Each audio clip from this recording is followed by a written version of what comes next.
On refait la semaine. Cette semaine, c'est en compagnie de Thomas Page, l'écuyer. Bonjour Thomas. Bonjour. Stratégiste chez CPR AM. Thomas, ça tombe bien que vous soyez là. Une semaine agitée par les banques centrales ou les banquiers centraux plutôt, qui ont mis le feu aux poudres quand même sur les marchés.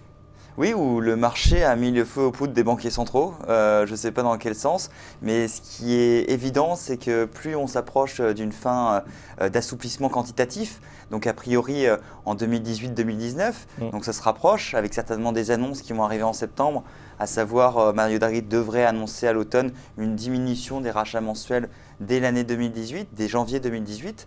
Alors naturellement, à chaque fois qu'il parle, le marché attend, et même s'il répète la même chose, le temps passant, les semaines passant, le marché commence à se rendre compte que c'est bien la fin annoncée de l'assouplissement quantitatif. Voilà, il va enfin appuyer sur le bouton. On va enlever les béquilles, c'est ça pour le marché, ces fameuses injections monétaires qui soutenaient, qui provoquaient cette baisse des taux, voire taux négatifs. Oui, tout à fait. Enfin, c'est une bonne chose. C'est une bonne chose parce que ça a relancé l'économie, ça a favorisé le rebond. On n'est quand même pas sorti. On s'en sort très bien par rapport au risque de récession, de déflation. Et comme tout, comme d'ailleurs aux États-Unis pendant leur quantitative easing, il y a un début où là vous avez les marchés qui rebondissent très fortement, comme c'était arrivé dans la zone euro avec Mario Draghi au tout début du programme. Mais il y a une fin. Et lorsqu'il y a la fin, nécessairement ça a un impact sur les marchés actions qui aiment moins et sur les marchés de taux qui se retendent. Mais il faut savoir ce qu'on veut puisque le marché considère depuis de longs mois que les taux sont trop bas.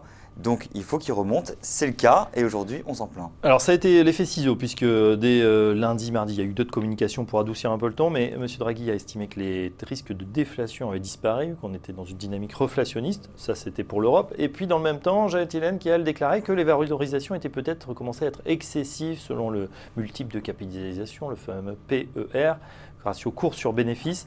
Bon, il n'en fallait pas tant pour qu'on ait des prises de bénéfices sur les deux marchés principaux. Tout à fait. Alors si vous regardez un petit peu la teneur des discours de banquiers centraux, ce qui est très drôle, c'est qu'à chaque fois vous avez argumentaire, contre-argumentaire, plus, moins, égal, égal. Donc pour M. Draghi, les risques de déflation ont disparu au profit de pression reflationniste, très bien. Mais en revanche, il faut être prudent, on n'est pas sorti d'affaires, il reste encore du temps, on a besoin de confiance. Très bien. Donc le plus et le moins. Janet Yellen, c'est exactement la même chose. Elle nous dit d'un côté que, a priori, pour elle, elle ne verra plus de choc financier de son vivant, qu'on est sauvé grâce aux forces de régulation financière aux États-Unis et que donc elle ne devrait pas voir de nouvelles bulles financières de son vivant. Finalement, elle n'est pas très vieille. Hein. Il lui reste bien 20 à 30 ans à vivre, donc elle est très confiante. Plus de crise type de subprime finalement. Exactement. Ouais. Enfin, crise financière. Alors financière, d'où que ça vient, hein, que ça vienne de l'immobilier, du crédit des étudiants américains, de tout ce qu'on veut. Financier. Donc elle est très confiante de ce point de vue-là. D'un autre côté, elle montre son pessimisme par rapport aux valorisations très fortes sur les marchés, mais c'est finalement qu'un constat, puisque c'est totalement honnête, puisqu'on est sur les plus hauts historiques des marchés actions américains. C'est normal que Thomas, que finalement la banquière centrale regarde les valorisations des marchés. C'est nouveau parce que normalement c'est l'économie, c'est l'inflation, c'est éventuellement le chômage pour le mandat américain de la Fed, mais les marchés financiers, on pourrait dire, je sais pas si elle n'a sûrement pas le droit d'avoir un portefeuille boursier. Est-ce que c'est bon de communiquer justement sur un niveau de valorisation pour un banquier central?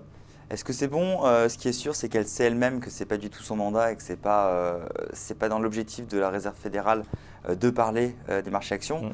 Et on peut se dire que Yellen est quelqu'un de certainement brillant et très intelligent, donc ce n'est pas innocent. Ouais, bon, on va voir, c'était peut-être pour… voilà, oui, peut-être pour dire n'allez pas non plus trop, puisque vous pourrez vous en mordre les doigts, je ne sais pas. En tout cas, lorsque quelqu'un comme Janet Yellen dit ça, c'est qu'il y a forcément quelque chose derrière.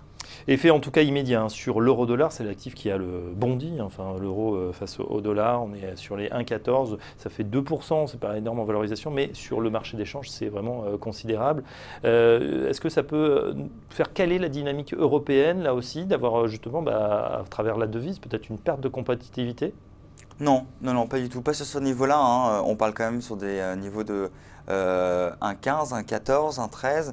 Il faut savoir que lorsqu'on regarde la devise depuis quelques années, de nombreux mois maintenant, depuis 2 ans, on est dans un canal entre 1,05 et 1,15. Donc voilà, on est sur le haut du canal. Bon, historiquement, on est plutôt relativement bas sur 5 ans. Donc non, il y a vraiment rien. Lorsqu'on était à 1,05, on était beaucoup trop bas et inquiet. Là, on est à 1,15. Non, on n'est vraiment pas trop. On est dans le même canal qu'on l'a depuis 2 ans. plutôt vers le haut. Mais l'année n'est pas finie et pour l'instant, pas de quoi remettre en question les contributions de la croissance du PIB pour la zone euro. Dans le reste de l'actualité, on a eu la dernière révision du PIB américain qui ressort peut-être un tout petit peu en deçà des attentes. Mais Oui. c'est traditionnel, je dirais, sur la statistique du premier trimestre, toujours un peu compliqué. Toujours un peu compliqué le premier trimestre. Un petit peu en deçà des attentes. Il faut quand même dire qu'on fait quand même plus 1,4 en rythme annuel sur le premier trimestre. En troisième et dernière estimation, la première estimation c'était plus 0,7. Qui avait été publié il y a quasiment un mois et demi maintenant. Hein. Donc on passe de plus 0,7 à plus 1,4. Bon, ça prouve bien une chose, c'est que la première estimation ne sert à rien, hein, puisqu'elle est absolument inexacte. Et qu'en plus, la révision la plus importante a été la révision concernant la consommation, qui est normalement un calcul relativement facile. Les révisions se font souvent au niveau des stocks, des choses qui sont plus difficiles à calculer ou des balances commerciales. Là, c'est la consommation qui est passée de 0,3% à plus 1,1%. C'est assez étonnant, même si c'est légèrement en deçà des attentes. Honnêtement, c'est quand même très dynamique et plutôt rassurant pour les États-Unis. Bon, les clignotants restent donc au vert globalement. Qu'est-ce qu'on va suivre la semaine prochaine dans l'actualité La semaine prochaine, les indices ISM américains. Pas trop de doute quant à ces chiffres qui devraient toujours rester sur des niveaux relativement hauts. Les minutes de la Banque Centrale Européenne, de la dernière réunion de politique monétaire, qui vont certainement nous en apprendre plus sur la teneur du discours et des échanges quant à l'annonce du statu quo nécessairement, et surtout par rapport à leur discussion sur l'après, sur 2018. Donc ça, on l'attend avec impatience. Et le taux de chômage en zone euro, taux de chômage qu'on commence à regarder plus précisément puisqu'il va jouer sur les salaires et les salaires jouer sur l'inflation et sur la consommation. Et voilà, ça continue évidemment. Hein, on rentre dans le deuxième semestre après un bon premier semestre boursier. On verra ce qu'il en est, mais en tout cas, l'économie reste solide, robuste sur la planète en général. Bonne période. Merci Thomas. Thomas Page-Lécuyer, stratège de CPR AM avec nous ce matin. Dans un instant, la suite, les valeurs à suivre à Paris et en Europe. À tout de suite.